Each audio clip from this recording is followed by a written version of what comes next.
following subject matter is real and only intended for mature audiences. Discretion is advised. People are dead after deputies say a man went on a shooting rampage. I knew a week before she died I was going to kill her. I can tell you the scene out there is absolutely horrific. Nobody knows where this individual may strike next. This is 10-Minute Murder. Welcome to 10-Minute Murder, brief and bingeable true crime. I'm Joe, I'm the host, and I appreciate you joining today. If it's your first time listening to this podcast, I'm glad you're here, but make sure you are subscribed before the end of the podcast. My phone is ringing because I didn't turn the ringer off. Cool. It says potential spam on it. Now, I've labeled some people potential spam in my address book, so it could be one of them, or it might be someone trying to get in touch with me about an extended warranty. Either way, it's going to be a no for me, dog. Anyway, make sure you're connected with 10-Minute Murder on social media. The links for that are in the show notes of this episode, or you can just as easily go to whatever social media platform you're trying to follow 10-Minute Murder on, type it into the search bar, and there it is. It's pretty simple. Also, I've noticed that more and more of you are listening on YouTube, so that's going to be a place that in 2022, I'm going to make more of an effort to post the visual content there as well. But as of right now, if you want the visual content, the pictures that go along with the episodes, you can follow on social media, and that's where I post all that stuff. It's not gross and graphic.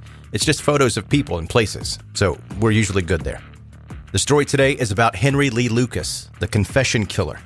And you may know this, but someone requested this episode to be done on 10-Minute Murder by leaving a 5-star review on Apple Podcasts, and in the midst of that review, they asked for me to do this episode. And if you think for one moment that I took this request and put it ahead of some of the other requests just because they left a 5-star review on Apple, you're absolutely right. I did do that. That's like a cheat code that I didn't even know that I had until then. But apparently, if you leave a 5-star review and also use that space to request an episode, you jump to the front of the line. So here we are. In the 1970s, the serial killer couple Henry Lee Lucas and Ottis Toole carried out a horrific murder spree across the United States. In the end, Henry claimed that he had killed more than 600 people, making him one of the most prodigious killers in history, at least for a short while.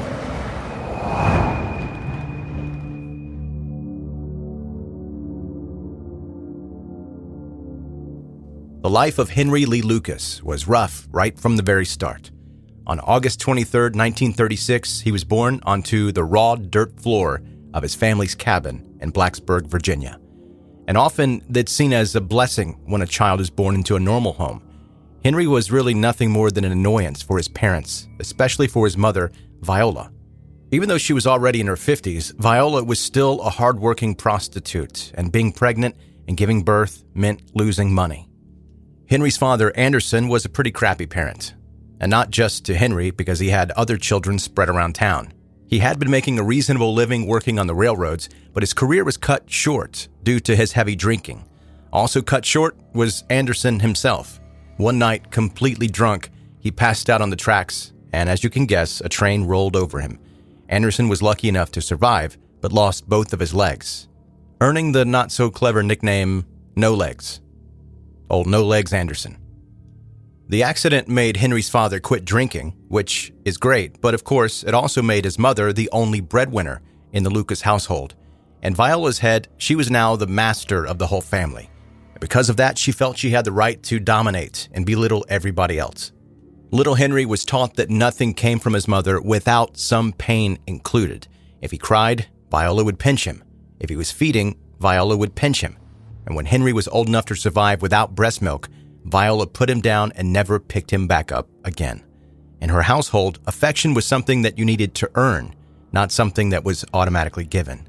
When Henry's teeth began to come in, he was often seen gnawing on pieces of woodwork. Of course, his parents didn't have a teething ring or anything like that, so because of that, Henry consumed a substantial amount of lead paint in his early life, which definitely put his brain development at great risk. As you can tell, Henry would have loved any type of social connection outside of his dysfunctional family that he could get. But unfortunately, even at school, Henry was isolated. His teachers didn't like him. Students loathed him. In the Lucas household, hygiene had never been the main priority. And because of that, Henry often smelled so bad that he had to be sat next to a window. When the school demanded that the boy's parents wash their child, Viola dragged Henry outside to the small pond, stripped him naked, and scrubbed him down and basically molested him at the same time. She did that while saying, quote, "They wants him to be a pretty smelling little girl. Then that's what we'll give them." The next day, Viola sent Henry to school wearing a floral dress, originally intended for his older sister to use at church. Henry had to sit in that dress the whole day at school before he finally returned home in tears. Unfortunately, that would not be the last time Henry's mother forced him into girls' clothing, as it soon became her favorite punishment.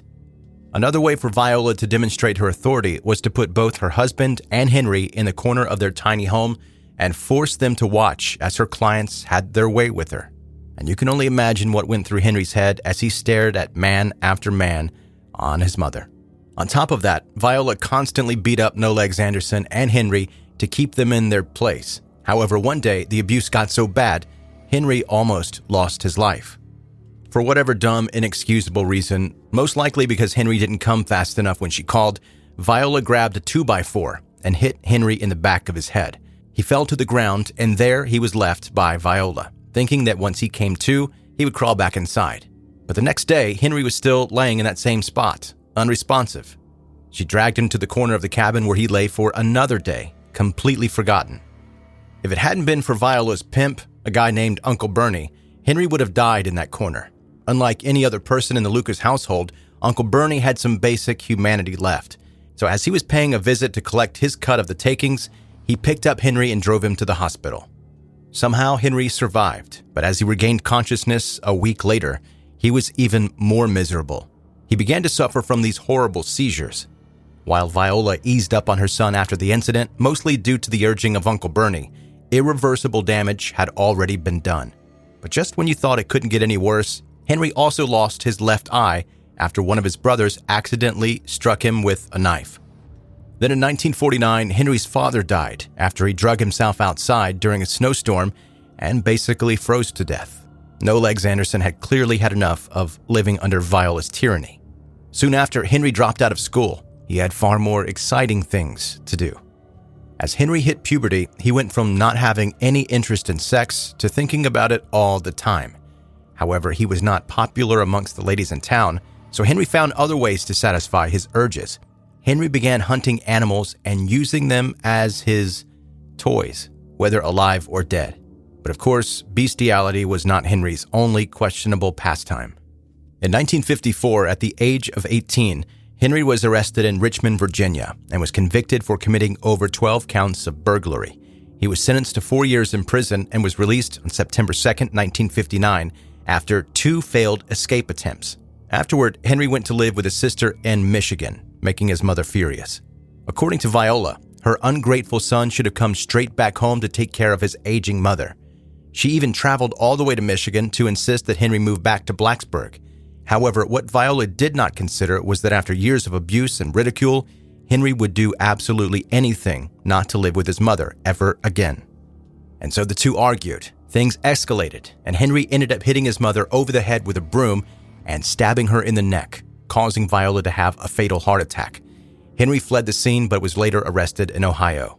Although Henry claimed self-defense, he was eventually found guilty of second-degree murder and sentenced to 20 to 40 years.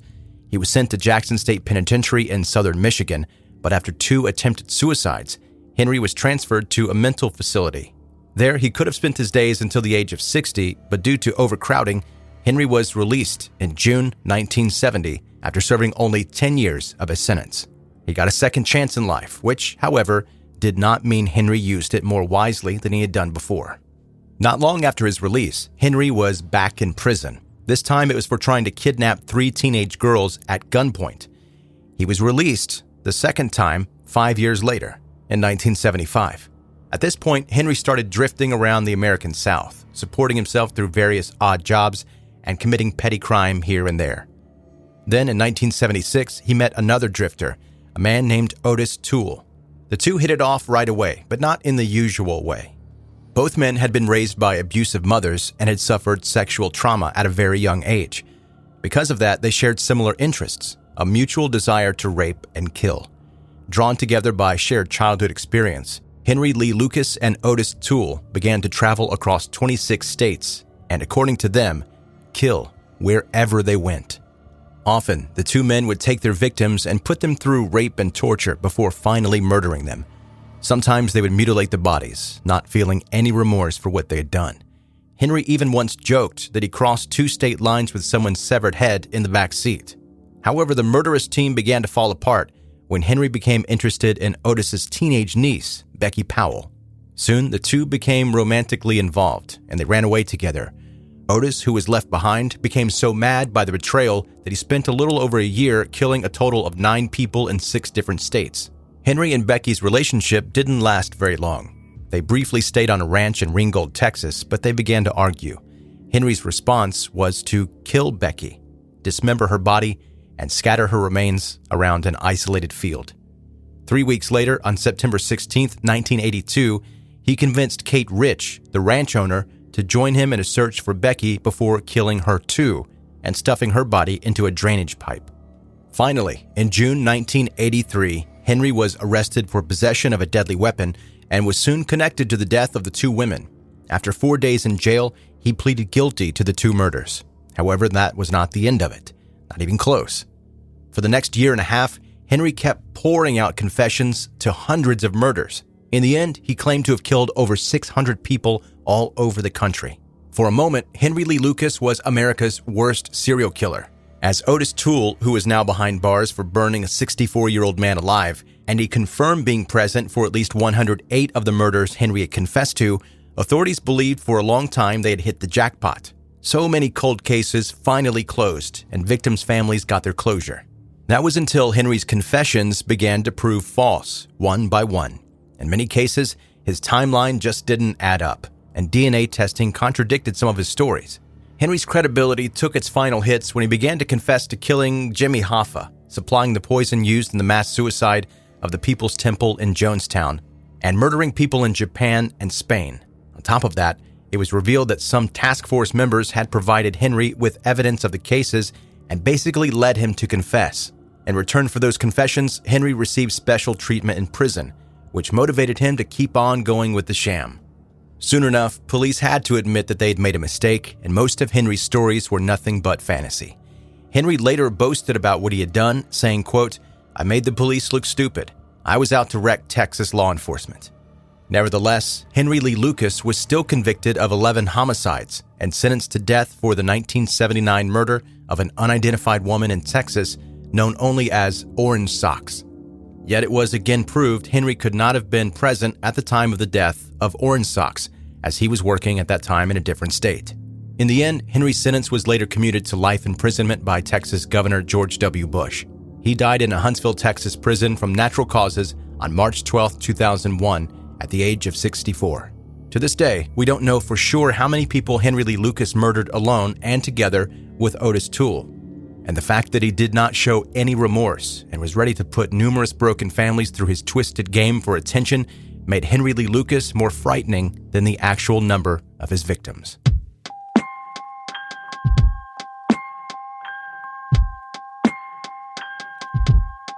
That's 10-Minute Murder for today. Brief and bingeable true crime. If there's a story that you would like for me to cover on 10-Minute Murder, you can email it to me, 10minutemurder@gmail.com.